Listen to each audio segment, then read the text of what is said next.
अनुच्छेद 370 के समर्थकों को सुप्रीम कोर्ट से बड़ा झटका लगा है। सुप्रीम कोर्ट ने 370 की पुनर्विचार याचिका खारिज कर दी है। ये बड़ी खबर इस वक्त की। सुप्रीम कोर्ट ने केंद्र सरकार के फैसले को सही बताया है।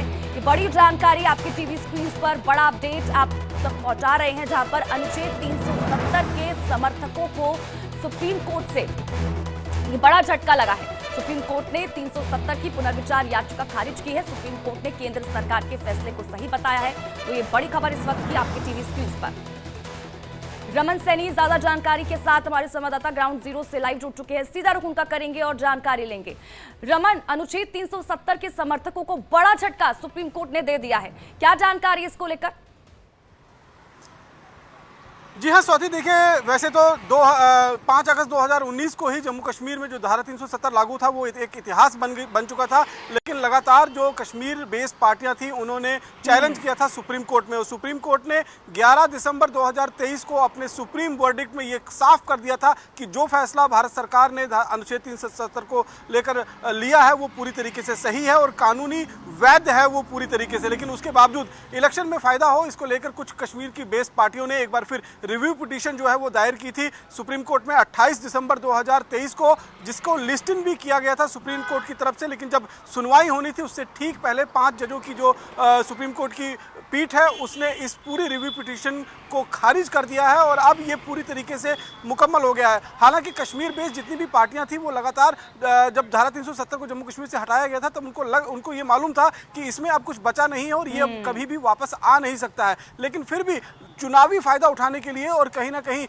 जनता को बेवकूफ़ बनाने के लिए इस तरीके से लगातार रिव्यू पिटीशन दायर की गई थी। पहले सुप्रीम कोर्ट में इसके खिलाफ जो सुप्रीम कोर्ट जो फैसला लिया था भारत सरकार ने उस पर जो है वो एतराज़ जताते हुए जो है वो एक याचिका दायर की थी। उस पर सुप्रीम कोर्ट का जो फैसला आया तो रिव्यू पिटीशन जो है वो दायर कर दी गई थी। अब कहीं ना कहीं जिस तरीके से चुनाव अब आखिरी फेज में भी चल रहा है तो लगातार इस चुनाव में भी हमने देखा कि चाहे नेशनल कॉन्फ्रेंस हो चाहे पीडीपी हो, लगातार इनकी तरफ से जो है धारा 370 को जो हटाया गया है जम्मू कश्मीर के अंदर इसे मुद्दा बनाया गया। लेकिन अब ये पूरी तरीके से स्पष्ट हो चुका है कि कोई भी रिव्यू पिटीशन जो है अब इस पर बाकी नहीं है और जो रिव्यू पिटीशन दायर की गई थी उसे पूरी तरीके से खारिज कर दिया है। यानी कि अब जम्मू कश्मीर से धारा 370 जो है वो पूरी तरीके से एक इतिहास में तब्दील हो गया है। स्वाति, बिल्कुल रमन, और अगर हम इस बीच 370 की बात करते हैं तो देखिए हमेशा ये मुद्दा रहा है, लेकिन इस बीच जो वहां की आवाम है, वहां के लोग हैं, वो इसको लेकर क्या कह रहे हैं? क्योंकि सबसे बड़ी राहत तो तब उन लोगों को ही मिली थी जो वहां के, चाहे युवाओं की बात करें, महिलाओं की बात करें, व्यापारी वर्ग की बात करें।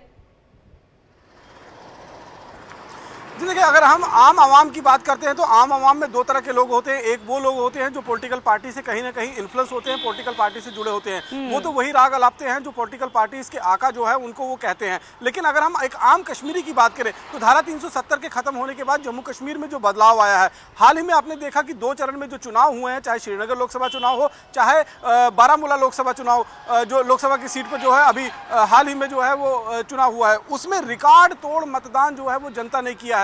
जनता का कहना है, जो मतदाता थे उनका कहना है कि पहले उन्हें एक डर का माहौल होता था, खौफ का माहौल होता था, क्योंकि यहाँ पर बहुत सारे केंद्र के ऐसे कानून हुआ करते थे जो लागू नहीं होते थे। यहाँ के जो कश्मीरी नुमाइंदे थे, जो कश्मीरी नेता थे, वही कहीं ना कहीं हुक्मरान इन लोगों के बनकर रह गए थे और वो जो कहते थे वही जनता कहीं ना कहीं करती थी। अलगाववादी नेताओं को समर्थन देना भी इन राजनेताओं का काम रहता था और अलगाववादी नेताओं के कहने पर ही कई बार जो है वो जब चुनाव होते थे तो पोल बॉयकॉट की कॉल दी जाती थी और लोगों के अंदर एक डर का और खौफ का माहौल होता था। लेकिन धारा 370 खत्म होने के बाद जिस तरीके से प्रधानमंत्री नरेंद्र मोदी की अध्यक्षता वाली सरकार ने कश्मीर की नीति को अपनाया है और यहां पर डेवलपमेंट के काम को बढ़ाया है, उसको लेकर अब आम आवाम बहुत खुश है। क्योंकि अगर आज के दिन में देखा जाए तो इस समय करोड़ों की संख्या में जो है वो टूरिस्ट कश्मीर घाटी पहुंच रहे हैं। गर्मी के पीक सीजन में जहां पर धारा 370 रहते हुए हिमाचल और उत्तराखंड के जो पहाड़ होते थे वो आबाद रहते थे, जम्मू कश्मीर के जो टूरिस्ट पॉइंट थे वो पूरी तरीके से खाली रहते थे। बहुत कम लोग जो है, बहुत बहुत शुक्रिया इन तमाम जानकारी के लिए और हमारे साथ जुड़ने के लिए।